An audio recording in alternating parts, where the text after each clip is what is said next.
How did, I guess when you came back, I'm not sure what year this would be, but you got put together with Chris Markoff? Yes. How did that come about?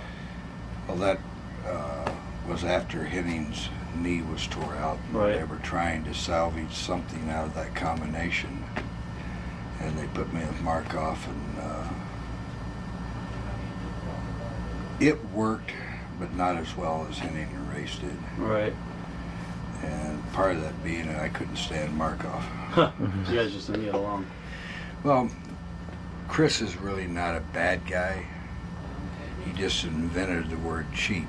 If there's a way that, that he could get by without having to pay for anything, that's how he'd get by. Right.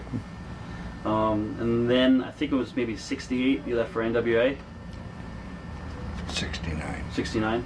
And you didn't bring Larry with you. He No. didn't. He wanted to stay and work the gas.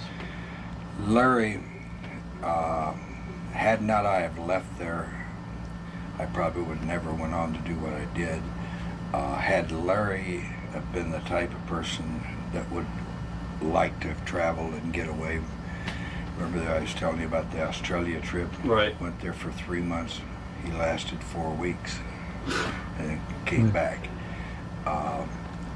If Larry had been the type of person that could have been and went away like that and stayed away, him and I had probably never split up. Right. In the 4.5 years that we were together, we never had one crossword. So you guys were doing a lot of tag team wrestling, was not Yes. singles. And then was it hard going over to the NWA and becoming a single wrestler? Was it hard to adjust? No, I started as a single, and I'd never been. Well, one time before that in Tennessee in the real early 60s, I was teamed up with John Long. And John and I made a good team also.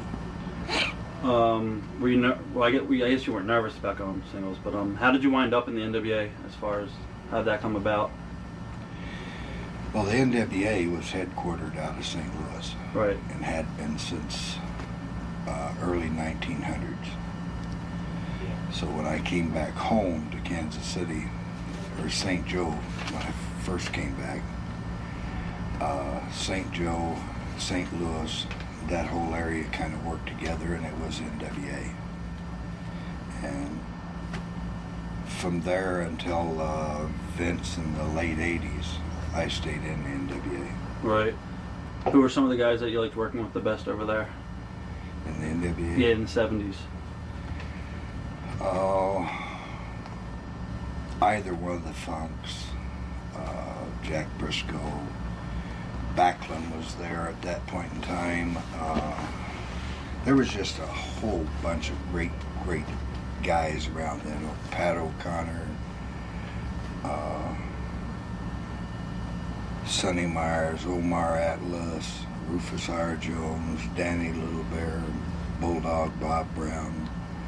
There were just a whole bunch of people around that most of them were in good enough shape to put in time in the ring, and it was really a lot of fun.